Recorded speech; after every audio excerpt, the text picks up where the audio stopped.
Welcome to Shorty SuperCoach and welcome to another player profile. Going to take a look at Tim Kelly today. Now, I think he's a guy that's a very, very interesting proposition. And if you saw my team update a few days back, he has made his way into my side at F3. And I don't know about you, but sometimes when you're building your SuperCoach side over the pre-season, even though we've got stacks of time until round one and JLT and practice games are going to answer a lot of our questions, it annoys me when I'm just not quite settled with my team, and it shouldn't. But even though there'll be so many more decisions to make in the days leading up to round one, I just like, in the back of my mind, to feel as if, well, if round one was to start tomorrow, I'd be quite comfortable with my side. I don't know if you get those vibes, but I certainly feel it sometimes. And the F3 position was just bugging me for a long time. A few weeks there where I was just like, I'm just not happy with it. I'm just not sold with it. I don't feel comfortable. The rest of my team, and we all got that feeling where you go, I'm feeling bloody good about this. I reckon this is not a bad side. I'm comfortable with it. No one get injured and I'll be happy. But it was just this F3 position where I just couldn't land a guy that I had confidence in. Do I go a breakout contender? Do I put my faith in a guy who's let us down before, a Billings, a Walters, a Petrarca? Or do I go with someone a bit more reliable that has only done it on one season, like maybe a Smith or someone like that? And after a bit of pondering and a bit of reading, I realised that it was probably under my nose the whole time. I'm a big Geelong supporter, as many of you would know. And Tim Kelly is in my side, and I'd find it hard to see him going out of it, despite the fact I really didn't consider him for some time. Now, I'll start with a few stats off the top, and obviously there aren't too many because he just had the one season. Obviously, an unbelievable mature age recruit for the Cats last season. Came in, averaged 22.9 touches, 3.5 tackles, 4.2 clearances, 93.2 on the SuperCoach scale, and that brings him to a price tag of $505 this season. Now, extremely good numbers, 9 tonnes. 5 times he went 115 plus. That included a 155 where he cashed in, I think, against the Dockers, and 6 scores below 80, which had some concerns, a 44, a 48 and a 57. There were concerns in there, no doubt about it. But I'll start with the pros, and one of my philosophies, and it's nothing too outlandish, I think everyone tries to do it, when you're picking the forwards, in a perfect world we can find midfielders, midfielders that are in our forward line, guys that maybe qualify for that forward line status this year, but whether it be a move into the midfield or a bit of extra time, they're going to be playing through the middle. And I found it difficult. Obviously, we don't have the inside of practice matches, which will answer a few questions about a few guys. But at least at this stage of the season, I reckon I could count on one hand the guys that were around that premium status that were going to be midfielders. Now, it just gives me an extra sense of comfort, I think, when a guy's running through the middle, because I think sometimes, even if you're not at your absolute best, you can bust out an 80 in the middle, whether you get a couple of cheap touches, whether it's not your day but you can lay some tackles.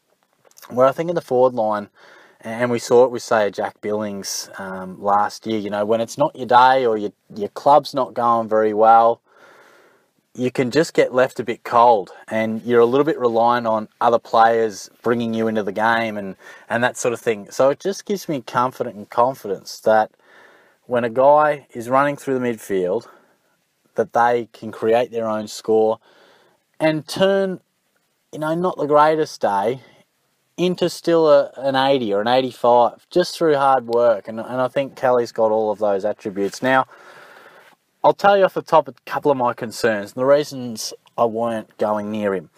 The fact he wants to go home, how does that affect him? There's a lot of talk, and that talk's going to continue.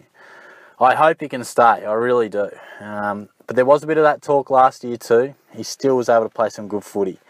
The fact he's only played 23 games and we're paying a lot of coin, that can be concerning.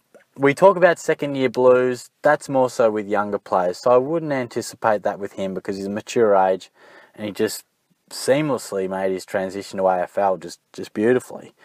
So they're probably the two things. Obviously, we don't have that year-on-year confidence, and I've spoken about that before, wanting to have year-on-year sort of stuff for your premiums. But given there weren't too many other guys that were tickling my fancy, I'll now discuss a couple of pros that have seen him come into my side. Now, firstly, according to Gary Lyon, he's tearing up the track, which I know they're all tearing up the track at times. Well, this time of the year, everyone is, but I do like that the mere fact is that he's out there and he's catching someone's eye. You know, even if they're just out there getting a good pre-season, sometimes that's all you can ask for. Now, one would think that he couldn't average too much less than last year, the 93. Now, why do I say that? That's a pretty simplistic view, Shorty. What are you talking about? Of course, you could go worse. So many things could happen. He's a classy player. He's a real classy player. And I don't say that lightly. He just looks like he's built for AFL football. Slipped into the Cats lineup unbelievably well. Surprised so many. And just showed a great ability to break the lines and win his own ball and tackle as well. He really does have the lot in terms of SuperCoach. And what I really enjoy and what gives me great confidence is that the Cats are reshaping the structure of their side, particularly the forward half, and a few moves that are going to benefit Kelly and which makes him a pure midfielder is the fact that Ablett's going to play a lot more forward. There's even talk that Selwood will spend less time right in there, a bit more off half-back potentially, a bit of a general down there. Now, obviously, those two guys are going to get stints in the midfield. But Chris Scott did come out and say that there won't be too many players in the side that get midfield preference. There won't be too many more that get that preference over Kelly. I think he mentioned Dangerfield, Duncan's in that mix. But Kelly is one of our very best. He is, when we're looking at the magnets, he's in there. When the game's on the line, they want him in there. That's the sort of guy you want. So we've got the likes of Menengola. He'll get more opportunity as well. Hasn't had a great pre-season, interrupted and that sort of thing. You'll see Parfitt through there more. Scotty Selwood for a bit of grunt. And look, I think, of course, Gaz and of course Selwood are going to have time in the middle, but there's been a definite message out of the Cats that they need to play elsewhere. Pretty much because of their speed, I would say. At times we seemed a foot too slow and just even reactionary, you know. We were slow when the ball hit the deck, that sort of thing. They want a bit more buzz through that midfield, and Kelly's the man. So that gives me so much confidence. I think when we look through our forward line, there's so many guys that, depending on the coach, depending on the day, depending on the form, they can play more forward, they can play more midfield. You know, that balance can vary at times. That can be beneficial, sometimes not so. But I really enjoy when you can pick a player and you know what you're going to get. You know, it doesn't depend that, okay, the team's struggling after round 5, let's throw so-and-so into the forward line a bit more, or let's move him up to a wing, or, you know, when you can have that faith that they're going to play in the guts for the whole year, that's generally a pretty good recipe for SuperCoach, particularly when you can pick them in the forward line at a reasonable price. So we're going to see that from Kelly, you know. We're going to see that from Dangerfield. We're going to see that from Heaney. They're my starting 3 premium mids, and I really like that. You know, the jury's out on Dunkley and McLean. Where are those guys exactly going to play? And I've mentioned Walters. I've mentioned Petrarca. I mentioned quite a few guys in my forward lines discussion video, and a lot of the factors are that we need to see JLT to know exactly where they're playing. But I can tell you now, Kelly's position is very much assured through the Cats midfield, and we can bank on that. There's other concerns for sure. You know, can the media pressure and the go-home factor, does it get to him? That's very, very tough to predict. Very, very tough to predict. We've seen guys thrive on it. We've seen guys not so much. We've seen guys have all this talk through the year and they stay. We've seen some guys leave, as predicted. But we can't judge that. But all we can say at the minute, and we'll need to see some pre-season games, of course, and get a bit of confidence via them as well, but he's going to be running through the midfield, and we know that. You can try and guess, and maybe you got more faith in someone else. Will the pressures get to him from off the field? It's tough to say. Who can sit here and say with any confidence?